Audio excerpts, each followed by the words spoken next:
जय हिंद मित्रांनो. आजची बातमी अत्यंत धक्कादायक आणि जागतिक स्तरावर चिंतेची आहे.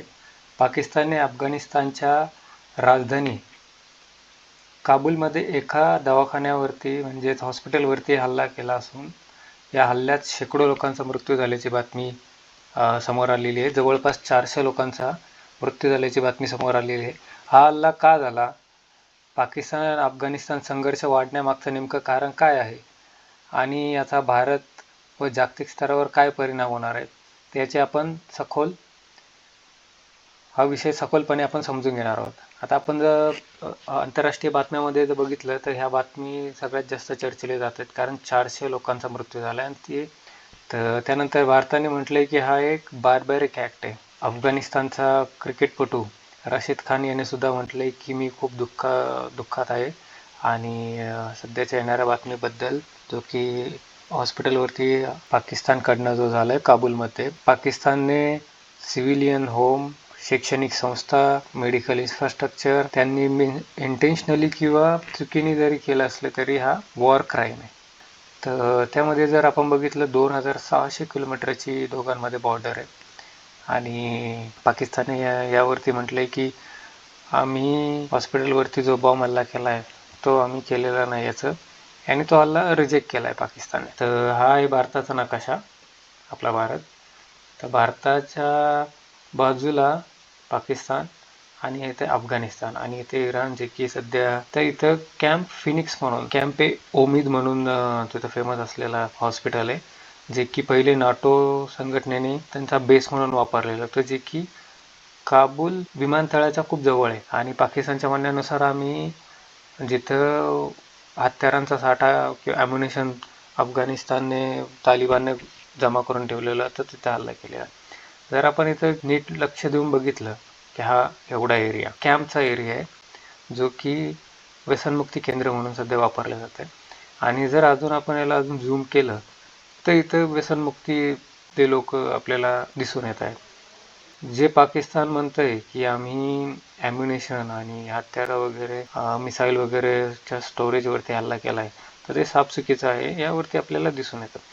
तर पाकिस्तानने हा हल्ला का केला आणि भारतावरती याचा काय परिणाम होणार आहे आणि याचा इतिहास काय, तर हे आपण सुद्धा जाणून घेऊ. जर आपण मॅपवरती बघितलं, पाकिस्तानच्या मध्ये हा हल्ला दहशतवादी संघटनेविरुद्ध करण्यात आला आहे. आता कोणती दहशतवादी संघटना आहे की तहरीक-ए-तालिबान TTP, हा ज्यांनी अफगाणिस्तानमध्ये आश्रय घेतलाय असं पाकिस्तानचं म्हणणं आहे. आता ही TTP नेमकी आली कुठं, तर त्याचा आढावा आपण घेऊ. पाकिस्तान आणि अफगाणिस्तानच्या सीमारेषेवरती, बॉर्डरवरती हा जो भाग आहे लाल रेषेतला, तर तिथं TTPने आश्रय घेतला असं पाकिस्तानचं म्हणणं आहे. आणि पाकिस्तानने हा हल्ला सेल्फ डिफेन्स म्हणून केल्याचं पाकिस्तानचं म्हणणं आहे. TTP ही पाकिस्तान विरोधी दहशतवादी संघटना आहे आणि अफगाणिस्तानात सुरक्षित ठिकाणी असल्याचा आरोप पाकिस्तान नेहमी करत आलेला आहे. तर अफगाणिस्तानच्या तालिबान सरकारनं या हल्ल्याचा तीव्र निषेध केलेला आहे. त्यांच्या मते हा हल्ला पूर्णपणे निरपराध आणि आंतरराष्ट्रीय कायद्याचा भंग आहे. तालिबानने पाकिस्तानला नेहमीप्रमाणेच, जसे की सगळे देश म्हणतात की आक्रमक देश असं म्हटलं, आणि यामध्ये येतो की आंतरराष्ट्रीय कायद्याचा प्रश्न येतो, त्या की युनायटेड चार्टरनुसार कोणताही देश दुसऱ्या देशावर हल्ला करू शकत नाही जोपर्यंत तो सेल्फ डिफेन्समध्ये नाही. जसं की पाकिस्तानने इथं म्हटलं की आम्ही हा हल्ला सेल्फ डिफेन्समध्ये केलेला आहे. हल्ला करता क्षणी त्यांनी डिक्लेअर केलं की आम्ही सेल्फ डिफेन्समध्ये हा हल्ला केला आहे. पण प्रश्न इथे येतो की हा हल्ला खरंच सेल्फ डिफेन्स होता का, तर नाही.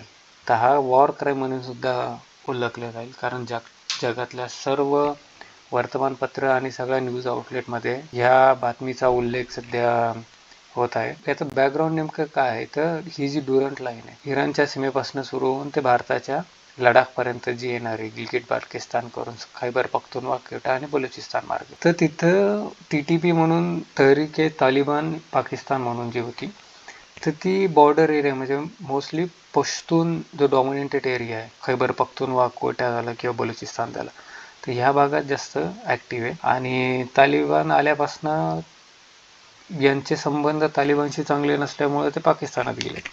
पण पाकिस्ताननी त्यांना दहशतवादी संघटना घोषित केल्यामुळे तर पाकिस्ताननी त्यांच्यावरती हल्ले करणं चालू केलेलं. तालिबान आल्यापासून पाकिस्तान आणि अफगाणिस्तान सरकार म्हणजे तालिबानमध्ये जेव्हापासून 2021 पासून आले तेव्हापासून यांच्यामध्ये तणाव खूप जास्त वाढलेला आहे.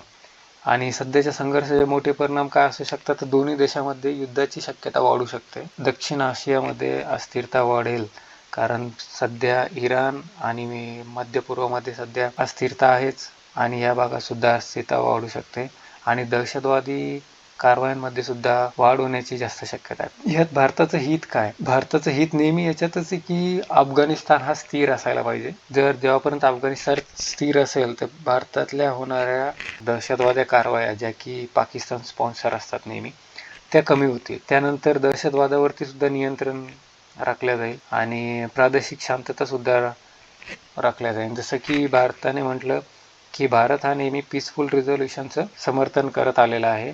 जगभरातून या हल्ल्याचा निषेध केला जात आहे. ह्युमन राईट्स ऑर्गनायझेशनने याला गंभीर मानवी हक्काचे उल्लंघन म्हटलेलं आहे.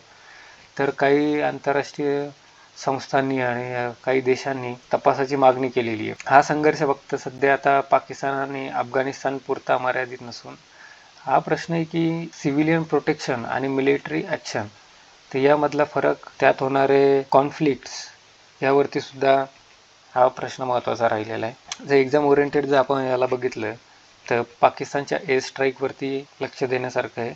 अफगाणिस्तानातलं तालिबान सरकार, TTP ज्याचं की मुख्य कारण आहे, आणि आंतरराष्ट्रीय नियम आणि आंतरराष्ट्रीय लॉ, आणि भारताचं या बाबतीत काय स्टँड असणार या बाबतीत सुद्धा आपण आंतरराष्ट्रीय संबंधाच्या बाबतीत लक्ष ठेवलं पाहिजे.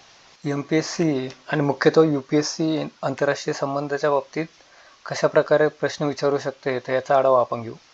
तर प्रश्न असा येण्याची शक्यता आहे, तहरीक-ए-तालिबान पाकिस्तान म्हणजे TTP संदर्भात खालीलपैकी योग्य विधाने निवडा. तर पहिलं आहे, TTP ही पाकिस्तान विरोधी दहशतवादी संघटना आहे. मुख्य कार्य अफगाणिस्तानमध्ये सरकार चालवणं आहे. TTPचा संबंध अफगाण तालिबानशी काही प्रमाणात आहे. तर त्याचं ऑप्शन आहे A 1 आणि 2, B 1 आणि 3, C 2 आणि 3. त्याचं जर आपण बघितलं, TTP ही पाकिस्तान विरोधी दहशतवादी संघटना आहे 1, आणि TTPचे संबंध अफगाण तालिबानशी काही प्रमाणात आहे. तर याचं उत्तर 1 आणि 3, 1 आणि 3. तर त्याच्या पुढचा प्रश्न बघू आपण. खालीलपैकी कोणता सिद्धांत क्रॉस बॉर्डर एअर स्ट्राईक शी संबंधित आहे? त्याचा ऑप्शन आहे doctrine of lapse, collective security, right of self defence की बॅलन्स ऑफ पॉवर. त्याचं उत्तर आहे राईट ऑफ सेल्फ डिफेन्स, जो की सध्या या बाबतीत, या प्रकरणाच्या बाबतीत पाकिस्तानने म्हटल्याचं दिसून आले की आम्ही राईट ऑफ सेल्फ डिफेन्सचा वापर करून हा हल्ला केलेला आहे. त्यानंतर शेवटचा प्रश्न आहे, जेनेवा कन्व्हेन्शन कशाशी संबंधित आहे? तर याचं उत्तर तुम्ही मला कमेंटमध्ये द्या. त्याचं ऑप्शन आहे व्यापार, युद्धातील मानवाधिकार संरक्षण की हवामान बदल.